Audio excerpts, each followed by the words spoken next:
Welcome to another Scuba Diver Live, and it's another live stream coming into your directly in through your screen to inspire and educate. And tonight's one is definitely going to be an educational one. Remember, if you like what we're doing, hit that subscribe button, ring that bell, and you'll never miss any of our future installments.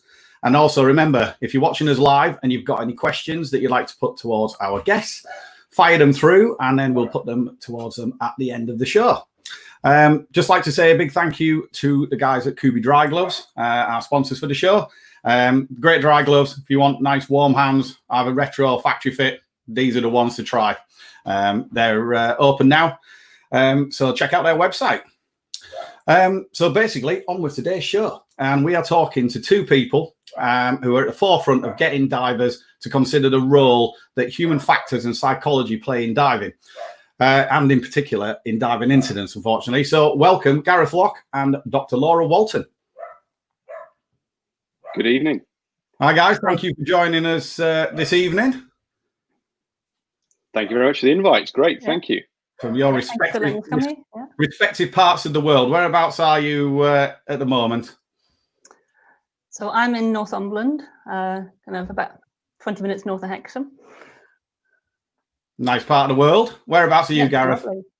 And I'm down in Malmesbury in Wiltshire, so about 100 miles west of London, for those who are not from the UK. And yeah, it's a nice Wiltshire countryside area, so pretty good. Perfect. And through the wonders of technology, here we all are in people's living rooms, which is fantastic. So basically, let's get on. So as I said in the introduction, you basically specialize in human factors in diving and the psychology of diving.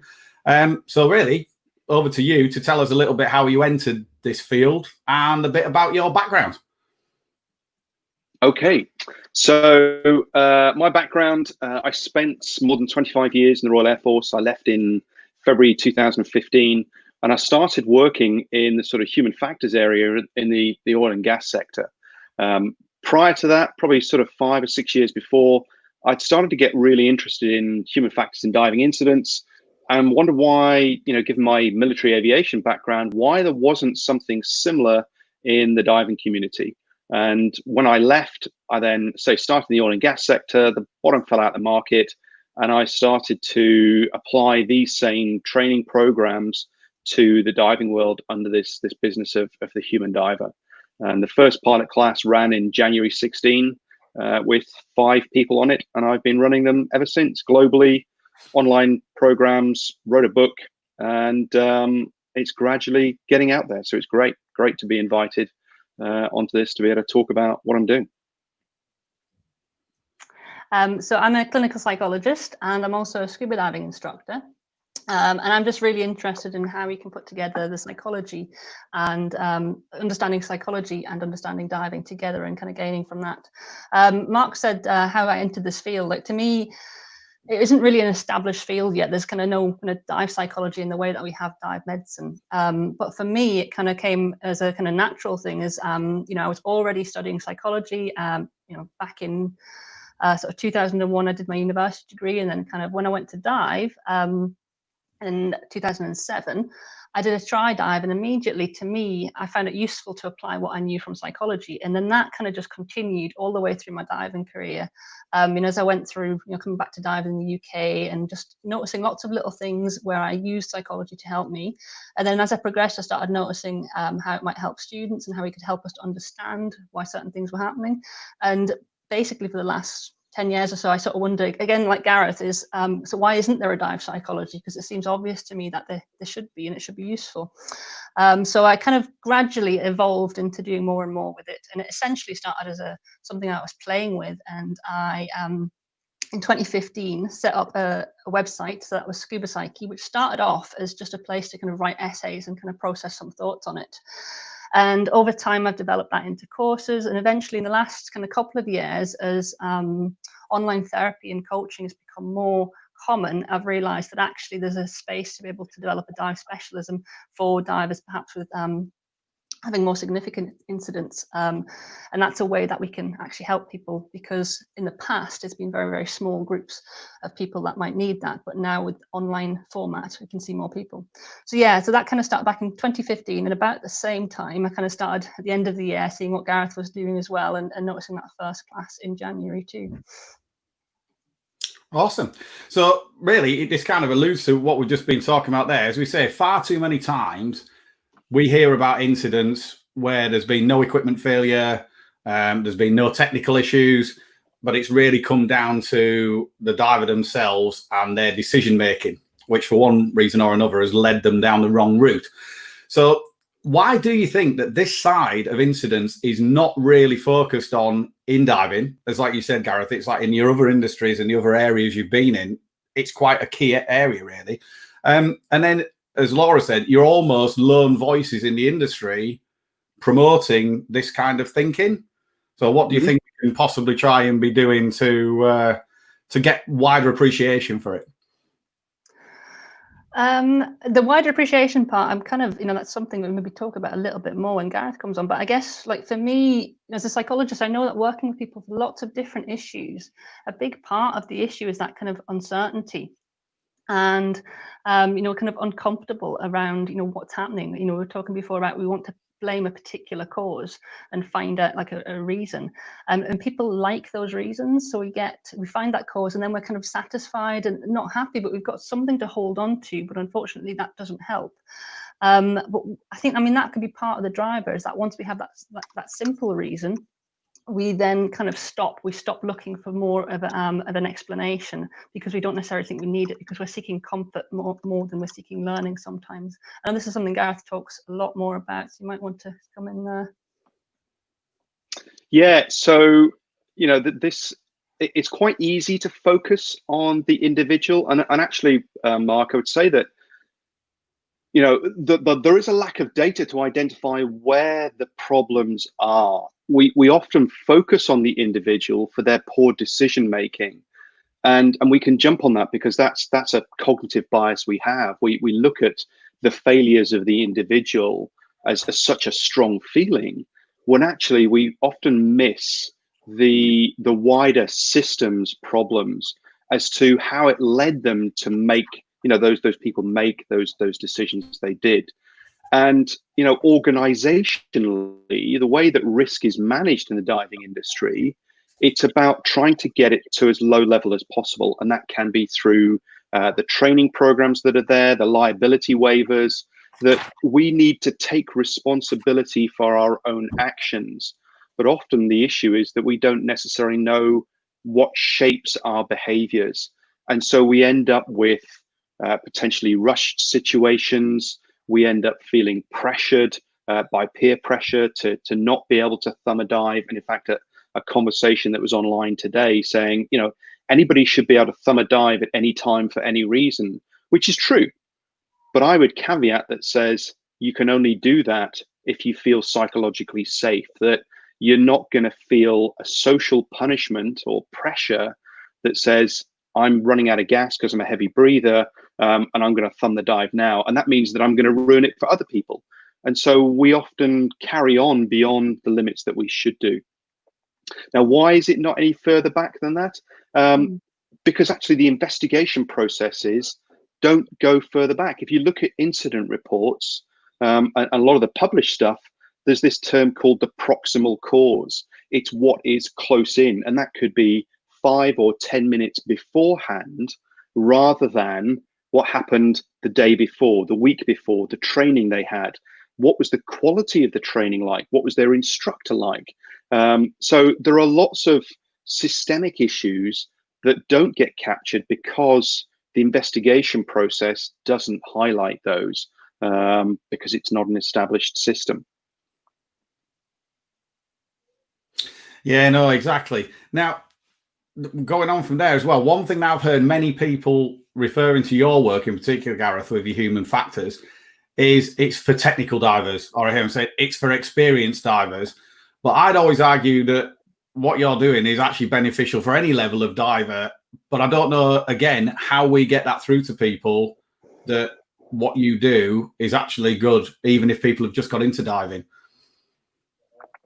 Yeah, and this sort of marketing challenge, this education challenge, was highlighted right on the very first pilot class that I ran, where they went, "Love this, great course, learnt loads, have no idea how you're going to market this," because a lot of it is about risk and, more correctly, uncertainty management. We don't know what the future looks like, and if we're inexperienced, often we just take what we've been given as information by our instructors or our peer group, and that says everything is okay. We'll do things how we've always done it. And when you are, and it's not meant as a derogatory term, when you are incompetent and unaware, so the Dunning-Kruger effect, you don't know what you don't know. So this bit, as we now progress from, say, recreational diving, I would say the sort of open water, advanced open water, rescue diver type divers at that sort of level, we are sort of shielded potentially from the risks that are there. When we start moving into leadership in diving, so dive masters and instructors and instructor trainers, we start to understand more of the risks that are there and the potential consequences. When we move into technical diving, so using rebreathers, if we're in a cave diving, wreck penetration diving, where we've got a mandatory decompression overhead that we're talking about, well, the risks there become much more obvious because we can't make an immediate surface if something goes wrong. So we're told when we get into that sort of technical diving realm that the risks are severe and we need to pay more attention.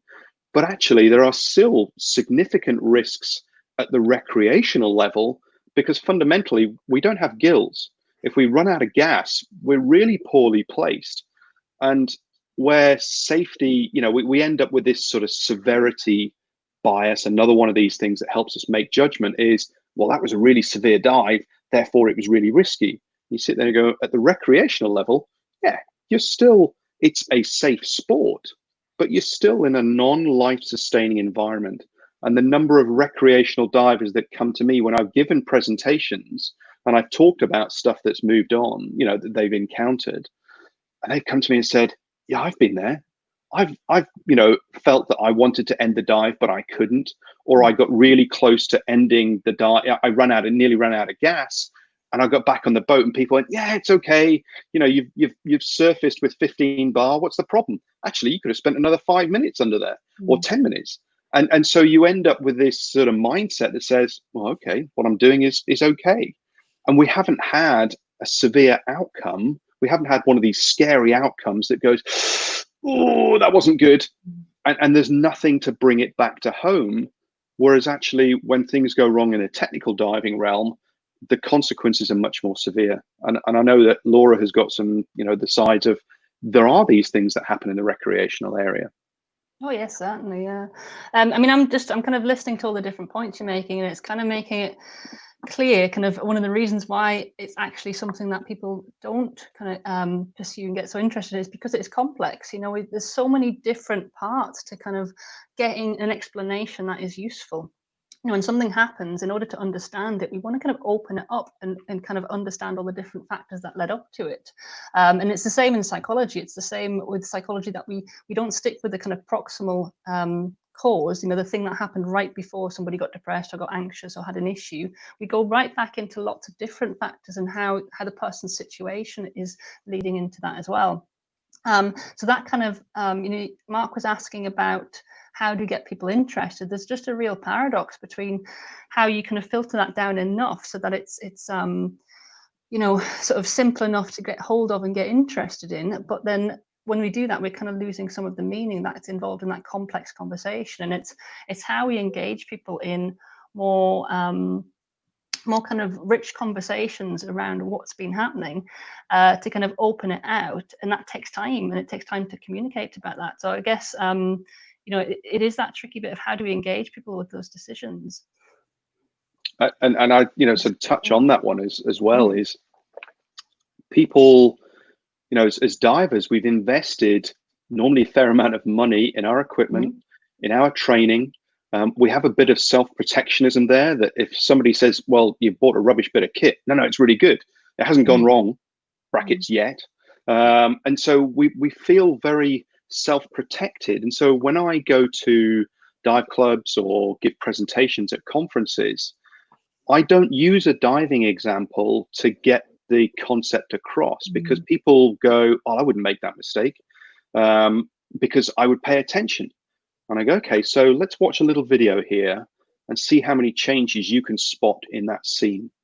And they go, well, it might have been 1 or 2. And I replay it, and there's 21 changes happen in the scene. And they sit there going, oh. Yeah. And then I play them a diving video in which distraction is an issue, and they don't notice the severity of the situation developing because they don't recognize the cues and the clues that lead to that. And then I can say, now can you see why they missed it? Whereas before, if I'd just shown the video, and the thing is with video, we can rewind and replay, which we can't do in the real world. We don't have that opportunity. So what I find as a way of being useful is starting off with a I'm going to say threatening scenario, like a real world environment, and then say surface environment, and say, okay, how would you deal with this? Okay, right, let's talk about the diving scenario, and bring it to life, and then try to get them to recognize the parallels, because people are quite protective of their investments. Yeah, and I guess how you move people from a space of already being, when we're in a fixed belief about something, to how we can then open that up again. And as you say, a lot of that's about creating the space that's possible in the first place, and then kind of doing things that kind of attract people's curiosity and get people thinking, and we start to realize that things aren't quite as how we see them. And then once we're in that place, if people are, if we're kind of in a place that we're open to hearing more, that's maybe an easier point to kind of get engaged with that.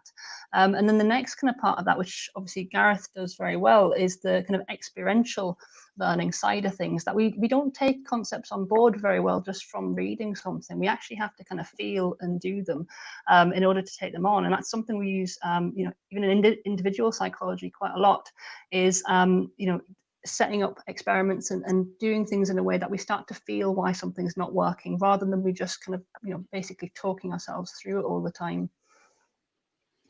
Yeah, and the emotions. Go on, Mark, go on. No, sorry, go on, carry on. So we say, actually, the memories that we have, and that's, when we're trying to teach somebody so that they can apply it later on, it is that bit that has to have, the stronger the emotional reaction, the more likely it is to be remembered later on. And so that bit that, the experiential aspect of learning, either through muscle skills so they can recognize and the environment they're in, or as the experiential learning that I deliver using a computer-based simulation that has nothing to do with diving, but it doesn't matter because it's the concepts of decision-making and situation awareness and teamwork and leadership and communication. It is a very stressful environment. And then there's a very structured, reflective process afterwards, a debrief that gets people to look back at how it made sense for them to do what they did, and then give them some coaching and learning goals after that. Now, that works in a small community or a small team. It's quite hard to scale, but it also requires people to go, actually, this has got value. And that's one of the hardest bits, because our metric of safety in the main is, did something go wrong? Nope, therefore it was safe. We judge on those outcomes, and it's about trying to change the attitude to look backwards in time and say, even if we ended up with a positive outcome, we ended the dive back on the boat, everything appeared to be fine, but then look back and reflect and say, actually, can we see the train wreck that's behind us? Whilst we may celebrate getting back on the boat, everybody's gas is really quite low. We had a separation, some of the kit failed, and we just sort of laugh it off and go, it's all right. That's just one of those things that happens. And you sit there and go, well, actually, it doesn't need to. We've got to create that sort of reflective process, which is not easy to do. Yeah, and certainly, that's in the approach that I kind of use in my work. That's a big part of it, actually, is it's kind of stimulating games and exercises that actually get stuff coming up, that actually make people a little bit uncomfortable, so that we can then play with that. And we do that in a safe way. And it's all kind of done in kind of like games and things like that, because people can tend to learn more in that safe environment and learn when things are fun too. So I guess that's another part of that answer, is how to engage people. Is that it actually is a lot of fun. It just isn't always obvious from that when we just look at the words on the outside. Kind of the other aspect of that, of kind of what you were saying there about kind of working with people kind of in the teaching environment. I mean, that's another part of the answer, really, in getting involved, is actually having this at the teaching level, you know, having this in the training that we're doing. And obviously I've got a dual profession, so as a scuba diving instructor, I do exactly what Gareth's saying, is that we're trying to get people to feel what's happening so that they then have that ability to take it on board and use it in the right concepts later on. But then the application of it isn't necessarily people's conscious learning. So that's a different thing to getting people involved and wanting to know more about psychology and human factors and diving and how it can help their diving. Yeah, no, exactly.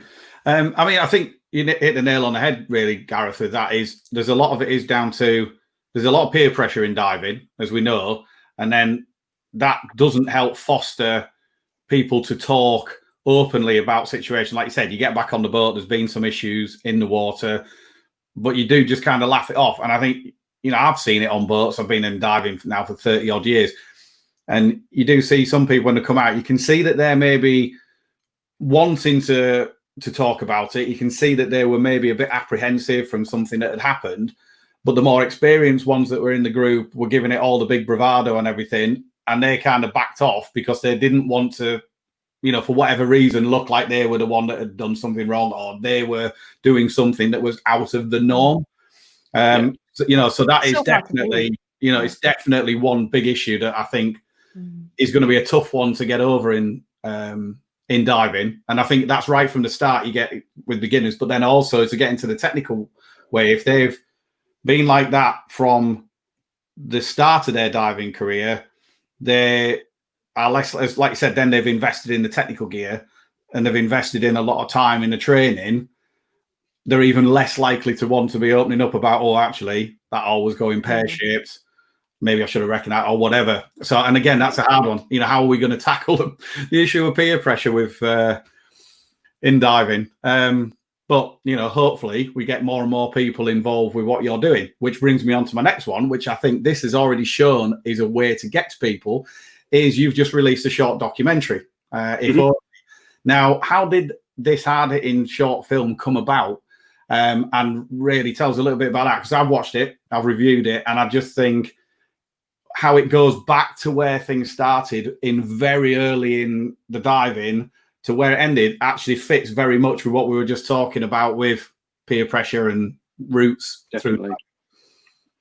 So, and it's great to see that Ashley, who stars in the documentary, is following this online. So, hi Ashley, great to see you. And just where it started was probably about 10 years ago. There was a guy called Martin Bromley, who's an airline pilot, and his wife, Elaine, went in for a routine operation.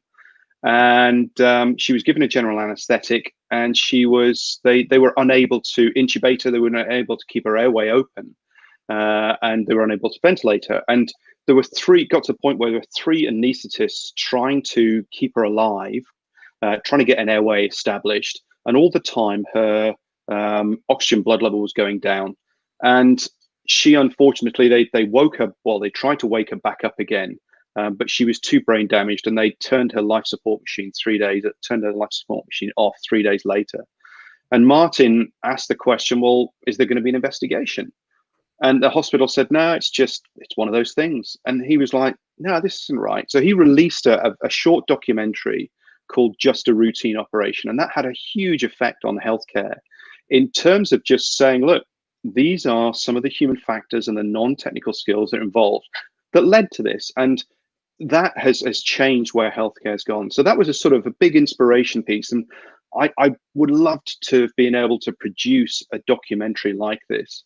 And unfortunately, in May 2018, Brian died when, and he's the subject of the documentary. He died, and Ashley, the widow, is incredibly brave, released the stories that or the sort of the data from this and from the analysis of the rebreather, and basically said, look, this is what happened. I don't want anybody else to be in a situation where this avoidable accident has occurred. And I saw this, and it was like, oh wow, you know. And there's this real torn between, I want to make contact, I want to chat, and I want to get this story told from a human factors perspective. So I left it for a while, and then over the next sort of 12 months or so, we made contact, and then said, yeah, actually, let's do something with this. So in May 2019, we set the date that we were going to basically create this documentary, which was to fly over to Hawaii, get the dive team together, get Ashley there as well, and basically tell the story from how Brian and Ashley got into diving. You know, their very first Discover Scuba Diver trip, they're left on the bottom in 8 to 10 meters on their own as two absolute novices, while their instructor went back up on the surface and sorted out the other two buddies that were supposed to be on that dive. So from the very first dive, they were exposed to violations that they didn't know any better. And then they graduated on the 1st of January, so 31st of December. Following day, they went cavern diving in a place called Dos Ojos in Tulum as open water divers. And their guide said to them, well, it's an advanced dive, but I certified you yesterday, you'll be fine. When I dived Dos Ojos the first time, I came back and went, that is not a cavern dive.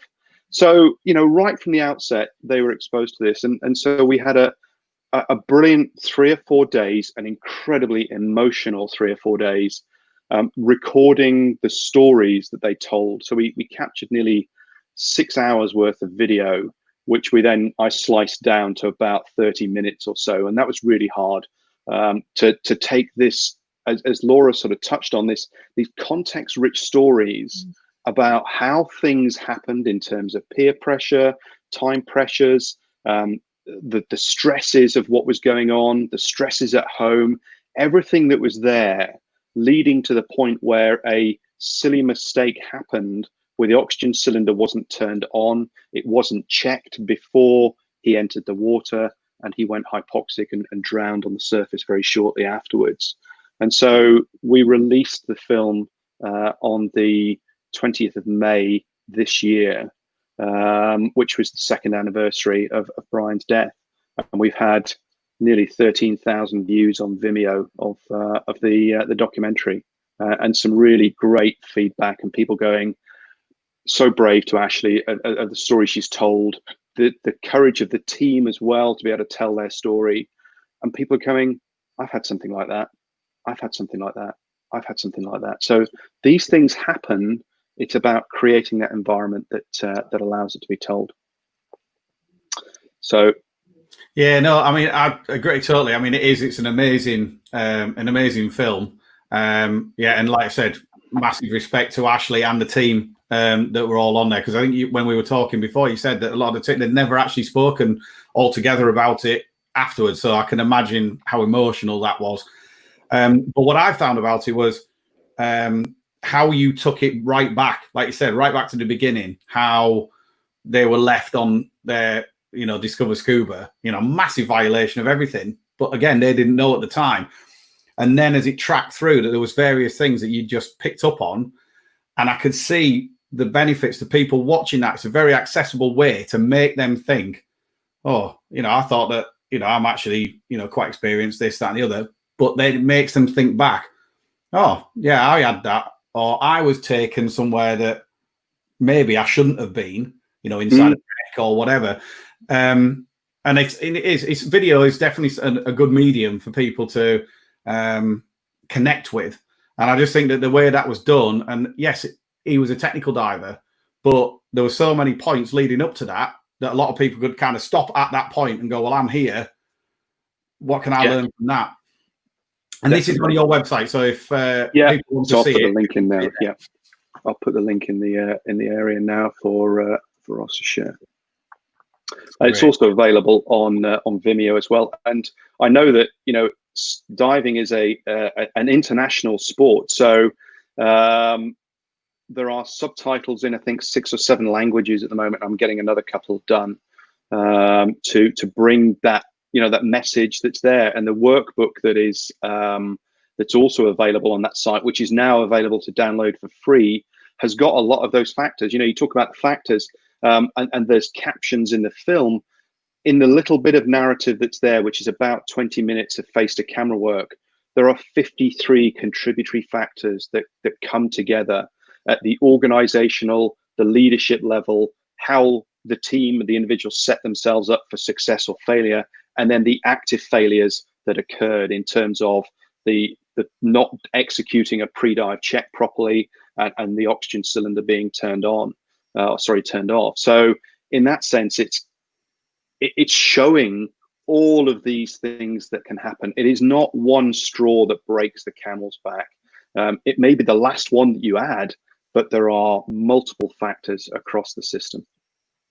Yeah, no, it's definitely a cumulative thing. And I say that's what I found about If Only, that was probably the biggest thing I took back from it, was how it's accessible to any level. It's not a scary film that you'd say, oh, well, if you're a beginner diver, you shouldn't watch it, it'll put you off diving or anything like that. It's something I think that every diver should have on their must-watch list, because if it gets somebody right at the beginning of their diving career, whether they're going to stay recreational, go into technical, go pro as an instructor or whatever, it might just open their eyes so that they perhaps see things before they get into a situation, maybe open their eyes to saying, I'm not sure that I'm ready for that yet, etc., etc. Because it is hard. If you've got an instructor saying, oh, no, you're fine, you're a really good diver, it's almost that trust me moment. And it's difficult as a novice to be the one to tell somebody who you're seeing as being, your Jedi master kind of thing. Oh, yeah. How do you go, well, you're wrong and I'm not happy doing it? Definitely. And I know that Laura can, speak to the sort of psychology of authority gradient that's there. So, I've talked a bit. So go on then, Laura. I suppose I've been obviously listening as you start talking through the film there. I had so many different thoughts myself as I was watching it. Definitely everything that you've said already. And it kind of cuts into what we were saying before about the complexity and how useful the kind of framework that you have in human factors or other frameworks that we can use to actually open out what's happened and then be able to tell it in a coherent and a useful way, because often there's kind of there's so much going on that when you kind of bring it all together, it's hard to take it all at once. So obviously when I was watching it, for me, I kind of did look at it slightly more from my kind of clinical side and thinking, if I was perhaps working with the people involved and what that would be like, and the kind of times that I've worked with people with traumatic incidents in the past. And obviously it really struck me how generous it was for Ashley to share this and the dive buddies to kind of be involved in this, because when I've worked with people in the past, there's a lot of kind of things to work through, a lot of things that come up to get to the point that we get that coherent story. And it's a big part of how people kind of are able to start moving on. And so it has that value from kind of bringing the story together and helping us make sense of what's happened for ourselves and for the people who are involved in the situation, but then also bringing it together and telling it in a meaningful way is then something that you can share with other people. And I guess for me, the value of If Only is that it's a story, and as people, as humans, we don't kind of get that connected, all these different kind of abstract parts, the different kind of effects that are happening in the psychological words won't always grab our attention, but a story will, and a story will stay in our mind, and it's something that we can kind of keep coming back to. And as Mark's saying, that's actually a really good point, is that you could watch this relatively early on and could then kind of have some of that in mind when things are happening.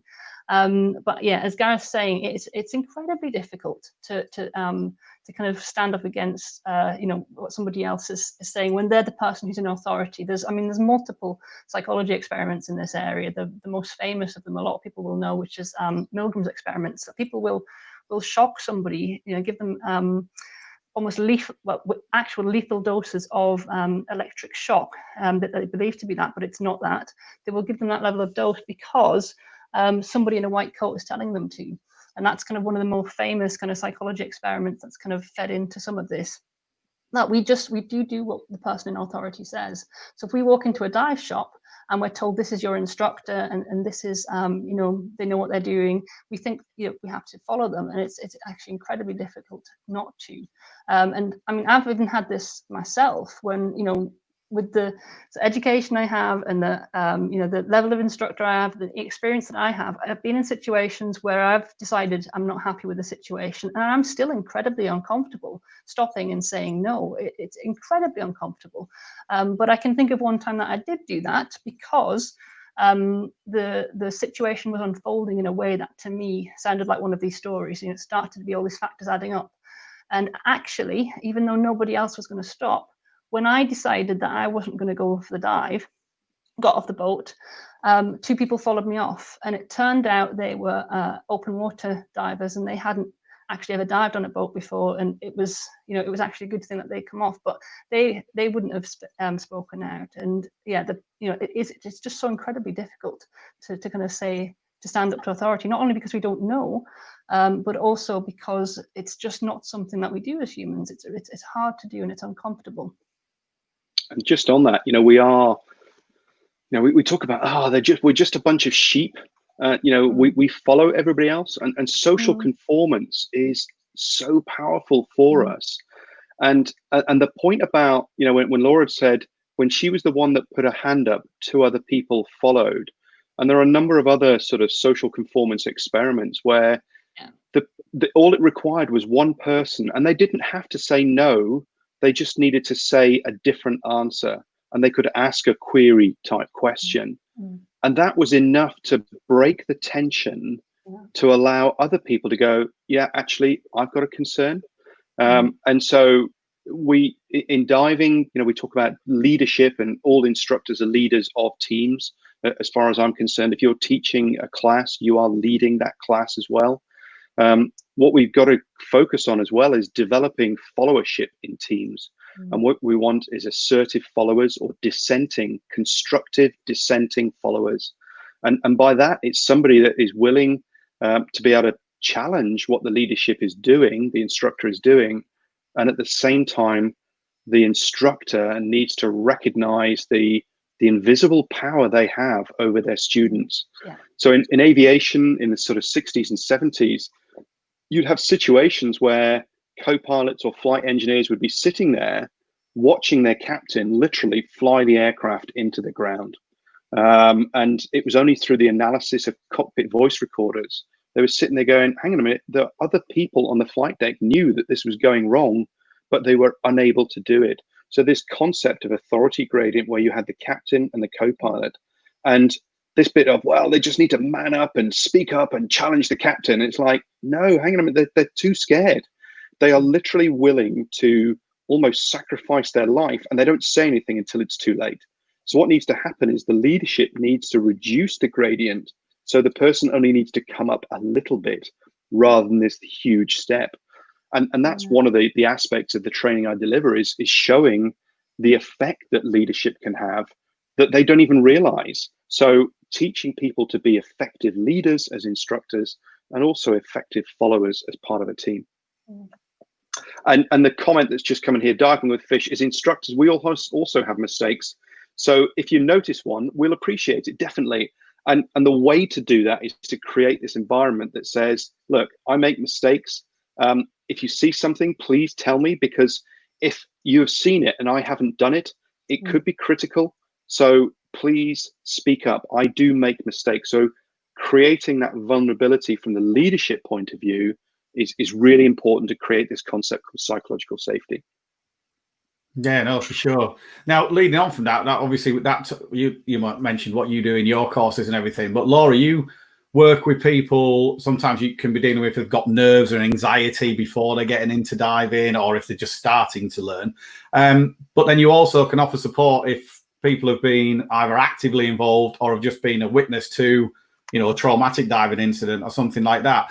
And I think when we were talking, you said that's something that perhaps a lot of people don't even realize that they're affected that way, or that they can get help. Yeah, I mean, I think there's lots of different levels of that. You know, for when people are nervous and anxious right at the beginning, it's actually more about what Gareth said. This needs to be about the learning environment, and about it making it a safe environment where people can learn. And it's about having appropriate paces for people to learn as well. And often it's more about that, and developing a relationship with the instructor. And obviously said it's about working with divers' anxiety and nervousness at the beginning. In fact, a lot of the people I see are quite experienced divers, and often professionals, and having anxiety and nervous issues under the water that I'm able to work with. And that's a difficult position, because people aren't able to kind of talk about it because there's not really a place to talk about it. But yeah, then, as you say, the next kind of part of that is when things do actually happen. It's not actually normally indicated that you would see a psychologist straight away. You know, all the evidence about trauma and being involved in a distressing or traumatic event is actually that it's about kind of having a certain amount of time and being able to kind of tell the story, to be able to kind of work through what happened in a kind of safe way, in an environment that is helpful. And actually, in most cases, that's enough for people.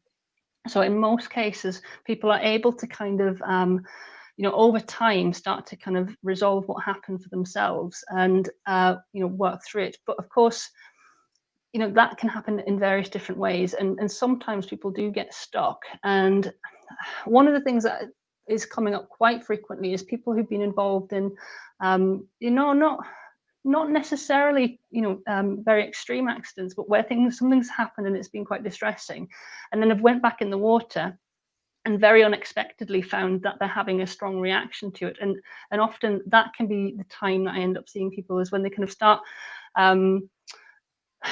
doing that repeatedly, and sometimes then again it gets entrenched and stuck because there's not been a kind of process of working through it, and a process of kind of getting rid of some of that kind of issue that's developed. So yeah, that is something that I'm able to do, and until very recently, it wasn't necessarily something that would have been available, partly because it is very rare that people would get to a point that it's causing problems. And it's so rare that in a small area, you know, the diving community is very, very small, you wouldn't be able to see those people face to face. But of course, as technology's changed, and you know, people are working online for therapy and coaching, it's now possibly becoming possible. That's going to be an option in the future. But we were, you know, Gareth and I were just talking about how there's not necessarily a place for that kind of accident to be reviewed, or incident to be reviewed immediately after the event, and for people to work through that in a way that's helpful. And really, that's a lot of the time, that's the part that's needed. But yeah, sometimes people do kind of go on and get stuck.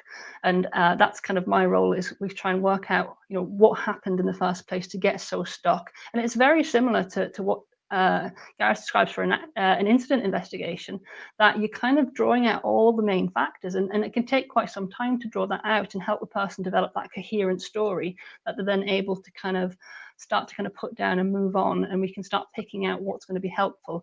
And that's particularly the case if it's somebody who's wanting to get back into the water and finding difficulties when diving again. But yeah, I would stress that that's not everybody. You know, not everybody has ongoing issues following these distressing events, but they are probably more common than we actually think. Yeah, I get you. No, exactly. And I would just on that as well, is, you know, I've had a number of people since If Only's gone out who've contacted me and said, I know that I had an issue, you know, a little while ago, and you were trying to speak to find out, but I'm still, you know, and these are like a couple of years after the event, people are still saying, I'm not happy to talk about it. I'm not in a great place. And he's thinking, I know the cathartic event, you know, the cathartic effect of actually talking about this, but when it's so entrenched, it requires a professional like you, Laura, to be able to you know, unpick those bits. And you know, when I look at the incident side, the outcome is almost irrelevant when it comes to learning. When I teach in high risk industries like the power sector or aviation or healthcare, we have a model where we would just basically look at things happening, and then the event occurs. Now, if you stop time 5 seconds before the accident happened, all the learning would still be present before that. And unfortunately, we require a really strong event to go, aha, accident, let's investigate. When actually the near misses, and that goes to a point that's further up with Sean's point, which is actually repeated the question, which is great, because I was going to come to that at the end, but I'll come to it now. And this bit, how can we make it safe for commercial operators to talk about their near misses with guests rather than cover up for fear of the word getting out? And so to this, it is a massive challenge. And the fear of the word getting out. So what we've got to change is the attitude to say we are all fallible. And that's one of the key bits that I'm trying to go, is the fact that it doesn't matter how experienced you are, you will make mistakes, and judging by the severity of the outcome is not a great way to learn, because you could be in a point where you've nearly run out of gas and you didn't, and you think, well, it's okay. But if you ran out of gas, then we judge it much more harshly. So it's this bit that says, let's unpick the story before we have a bad event. And so from that point of view, Sean, is a case of, look, I'm fallible. Who's made a mistake? In fact, better still, hands up here who hasn't made a mistake. Okay, and if nobody puts their hands up, well, they're lying, because people will have made a mistake at some point. And then we can start to expose, okay, so how did you make that mistake? Were you distracted? Was it because you misheard the communication? Was it because you felt pressurized from doing this? And then you get them to tell their stories, and then say, you know what, I've made mistakes like that as well. And which goes to the point with diving with fish, to say, look, you know, I make mistakes. Tell me if I've forgotten something. So it's about creating that environment straight off that says, I make mistakes. And this is an example of it. And you don't necessarily have to pick the worst one, because what we're talking about in incident investigations is the process that led to the adverse event, the bad outcome.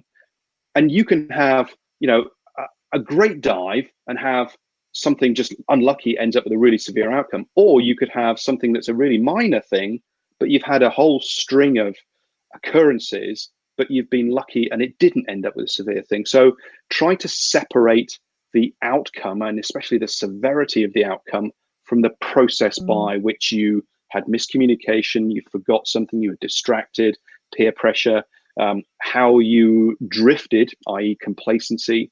It's looking at those bits that allow us to learn, not the outcomes. But the outcomes are sexy, and we like to see those, unfortunately.